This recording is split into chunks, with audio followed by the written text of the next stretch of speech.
Hello my dear student, আজকের এই ভিডিওর মধ্যে আমরা অনুশীলনে 6.3 কোয়েশ্চন নম্বর 1 সমাধান করব। ঠিক আছে, কোয়েশ্চন নম্বর 1-এ কি কইছে, চারটা প্রশ্ন আছে, চারটা সমাধান করব। এটা সমাধান করার আগে আমরা ছোট্ট দুইটা জিনিস আমরা জানি, যে জিনিসগুলো আমি অলরেডি বা যে কনসেপ্টগুলো আমি অলরেডি অনুশীলনে 6.1 করানোর সময় কইছিলাম। যারা দেখছো না দেখতে পারো, বা যারা এখন প্রথমবারের মতো আইসো তোমরা আমি বুঝাইতেছি, যারা দেখিও বলে গেছো তোমরা আমি কইতেছি। ঠিক আছে, তো দুইটা জিনিস ছিল এই পাঠের মধ্যে, একটা ছিল বর্গ আর একটা ছিল বর্গমূল। ঠিক আছে,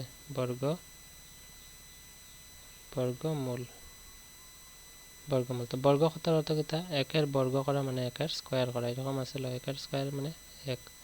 যদি একের বর্গমূল হয়, বর্গমূলের একটা চিহ্ন আছিল, চিহ্ন হয়েছিল এটা রুট। ঠিক আছে, যেটা ইংলিশে আমরা রুট কই। ঠিক আছে, রুট হয়েছে গিয়া বর্গ। অর্থাৎ একের বর্গমূল, এটার চিহ্ন কিতা হইব এক।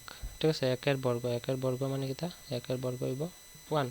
কেতার লাগি সেম। আবার যদি আমি লিখি দুইয়ের বর্গ কিতা হইব 4। আর যদি কই 4-এর বর্গমূল মানে রুট করা কিতা হইব 2 হইব। অর্থাৎ 2-এর বর্গ, এটা হচ্ছে বর্গমূল। আর আমি যদি কই এটার বর্গ কিতা আছে, এটার বর্গ হইব এটা। ঠিক আছে, বর্গ। তোমরা এরকম কনসেপ্টটা ক্লিয়ার রাখিও। ঠিক আছে, এরকম। তো এখানে বর্গমূল কথা যদি আমি কইতে চাই,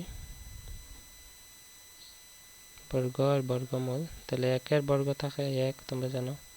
2-এর বর্গ থাকে 4, কেতা লাগে, কারণ 2 দুগুণে 4, 2-এর বর্গ করা। 3-এর বর্গ থাকে, এখানে আমি বর্গ সংখ্যা বর্গমূল সংখ্যাগুলো লিখছি। যদি এখানে আমরা এখন শিখবো যে এককের স্থানের অঙ্ক কারে হয়। এককের স্থানের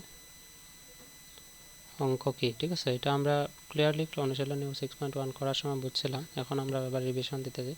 এককের স্থানের অঙ্ক কথার অর্থ হইল গিয়া, যে সংখ্যার বর্গের এককের স্থানে 1 থাকবো, এই সংখ্যার বর্গমূলের এককের স্থানে কত থাকে, 1 থাকে। অর্থাৎ বর্গ সংখ্যার এককের স্থানে যদি 1 থাকে, এই বর্গ সংখ্যার বর্গমূলের এককের স্থানে কত থাকবো, বর্গমূলের এককের স্থানে থাকবো 1। এটা মনে রাখবা। ঠিক একই রকম যে সংখ্যার বর্গের এককের স্থানও, ঠিক আছে, এককের স্থানও কত আছে 2, এটার বর্গমূলের এককের স্থানে কত হইব 4।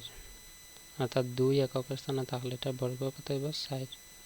4, তারপরে আছে 3 যদি থাকে, 3-এর কিতা থাকবো 9। 4-এর কিতা থাকবো, 4-এর দেখা আছে 6। তারপর আছে 5, 5-এর কি আছে, 5-এর সংখ্যা আছে 5। অর্থাৎ যে সংখ্যার এককের স্থানে 5 আছে, এটার বর্গের সংখ্যার এককের স্থানে কি থাকবে 5। ঠিক আছে, অর্থাৎ 6-এর এককের স্থানে কি আছে 6, দেখো 6 আছে। 7-এর এককের স্থানে কি আছে 9। 8-এর এককের স্থানে আছে 8 না 4 দিব 4। তারপরে 9-এর এককের স্থানে আছে 1। 10-এর এককের স্থানে মানে 0-এর এককের স্থানে আছে 0। ঠিক আছে, এই জিনিসগুলো আমি লিখছি। এখন তোমরা আরেকটা কথা মনে রাখবা, কথাটা হয়েছে যে সংখ্যার বর্গের এককের স্থানে 1 থাকবো, এটা বর্গমূলের এককের স্থানে কত থাকে 1। কিন্তু এখানে দেখো 9 আছে, দেখো 1 আছে, বর্গমূল্য যদি এককের স্থানে 1 থাকে, তার মানে বর্গের সংখ্যা কত থাকবো 9 থাকবো। এটাও তোমরা মনে রাখবা। অর্থাৎ আমি আবার লিখতেছি বর্গ আর বর্গমূল, বর্গ আর বর্গমূল। ঠিক আছে, বর্গ আর বর্গমূলের মধ্যে আমরা এই জিনিসগুলো শিখবো। অর্থাৎ যে সংখ্যার বর্গের এককের স্থানে কত থাকবে 1, এই সংখ্যার বর্গমূলের এককের স্থানে 9ও থাকতে পারে, আবার দেখো কি আছে 1ও থাকতে পারে। ঠিক আছে, 1ও থাকতে পারে, তোমরা মনে রাখবা। ঠিক একই রকমভাবে যে সংখ্যার এককের স্থানে 4 থাকবো, বর্গের এককের স্থানে 4, এটা বর্গের এককের স্থানে 4 থাকলে এটার বর্গমূলের এককের স্থানে কত থাকবো 6 তো থাকবো, সঙ্গে আবার 6 না 2 থাকবো আর 8 থাকবো। যেমন দেখো 4 আছে, এখানে 4 থেকে 6 কীভাবে গেল, 4 থেকে 16, এটা তো বর্গ সংখ্যা। ঠিক আছে, তো বর্গ সংখ্যা যদি আনি 6 হইব, কিন্তু 4 যদি থাকে একটা সংখ্যা এককের গড়, বর্গের এককের গড়, তাহলে এটার সংখ্যার মধ্যে 2 থাকবে। যেমন এখানে আছে দেখো 2-এর 4, তো 4 থাকলে 2 থাকবো, বর্গমূল থাকবে 2 থাকবো, তো এখানে 2 থাকবো। আর আরও আছে 8-এর 4 আছে, তার মানে 4ও থাকবো, 8ও থাকবো। ঠিক আছে, বুঝছো আশা করি।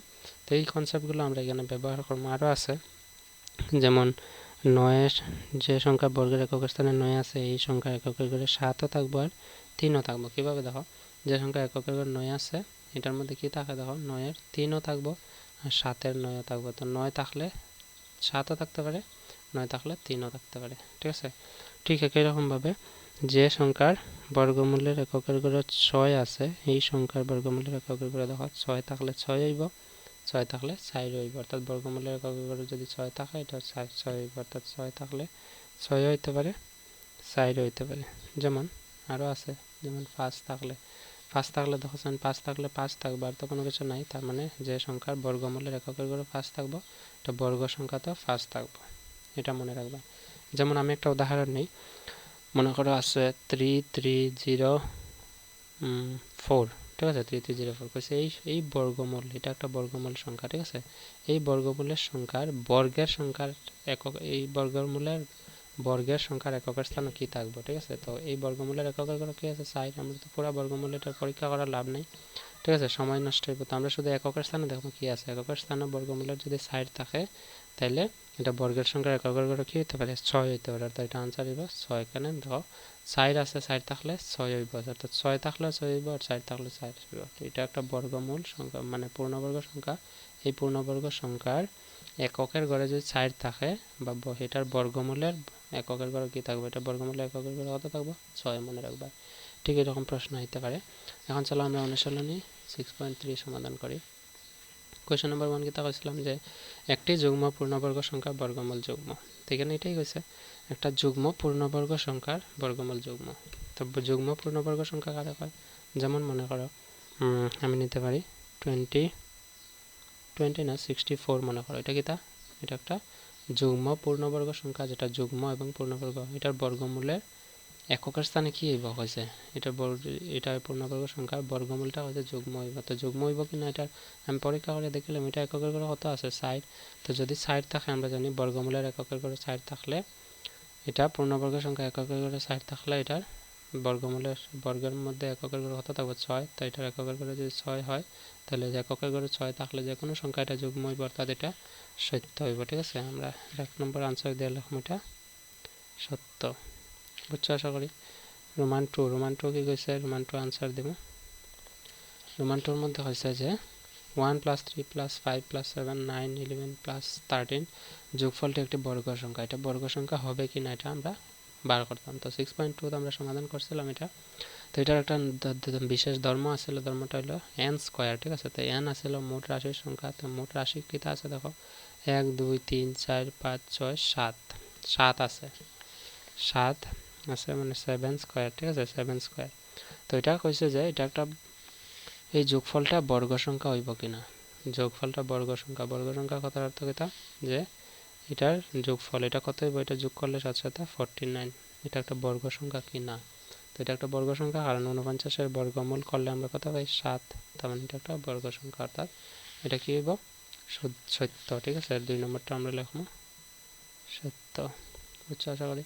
তারপরে কিটা আছে, একটি সংখ্যার এককের স্থানে 8 রয়েছে, ফলে সংখ্যাটি বর্গ সংখ্যা হওয়ার সম্ভাবনা আছে। এটা শুদ্ধ না ভুল। আমরা জানি আগে পড়ছিলাম যে যে সকল সংখ্যার এককের স্থানে কি হইব, এককের স্থানে 0 1 4 5 6 9 এই 6টা সংখ্যা থাকবে এককের ঘরে, এই সংখ্যাটা কি তা একটা পূর্ণবর্গ সংখ্যা। তো এখানে কইছে একটা সংখ্যার এককের স্থানে 8 রয়েছে, এই ফলে সংখ্যাটি কি তাই বর্গ সংখ্যা হওয়ার সম্ভাবনা আছে কিনা। তো এককের ঘরে 8 থাকলে সংখ্যাটা বর্গ হওয়ার সম্ভাবনা থাকবো কিনা, এখানে 8 আসেনি, যদি না থাকে তো সংখ্যাটা কিভাবে থাকবো, তার মানে এটা সম্ভাবনা আছে কইছে, তার মানে এটা ভুল। ঠিক আছে, রোমান 3 আনসার আমরা লিখবো মিথ্যা। মিথ্যা বা অসত্য লিখতে পারি আমরা। রোমান 4 কি কইছে প্রশ্নের মধ্যে, রোমান 4 এর মধ্যে হয়েছে যে একটি বর্গ সংখ্যার এককের স্থানে 1 রয়েছে, অতএব এর বর্গমূলটির এককের স্থানে 1 বা 9 থাকার সম্ভাবনা রয়েছে। তো আমরা জানি যে সকল সংখ্যার এককের স্থানে 1 থাকবো। ঠিক আছে, প্রশ্ন কি থাকছে দেখো বর্গ সংখ্যার এককের স্থানে। তো বর্গ সংখ্যার এককের স্থানে যদি 1 থাকে তাহলে বর্গমূলের সংখ্যার মধ্যে, বর্গমূলের এককের মধ্যে 9 বা 1 থাকার, 1 বা 9 থাকার সম্ভাবনা হয় আছে বা বয়েছে বা রয়েছে কইছে। তো এটা শুদ্ধ হইব। কেন হইব, কারণ আমরা জানি যে বর্গ সংখ্যার এককের স্থানে 1 আছে, এটা বর্গমূলের এককের স্থানে 1 বা 9 থাকতে পারে। ঠিক আছে না, তার মানে এটা হইব সত্য। বুঝছো আশা করি। এইটা হচ্ছে আমার কোয়েশ্চেন নাম্বার 1 এর আনসার এবং এটা কনসেপ্ট। তো এই কনসেপ্টটা তোমরা মনে রাখবা, কাজে লাগবে সবসময় পরীক্ষার মধ্যে, ঠিক আছে। So see in the next video. Question number 2 solution video ডেসক্রিপশনে লিঙ্ক আছে, তোমরা দেখিলে। See in the next video. Until then keep watching, keep sharing and take care. By.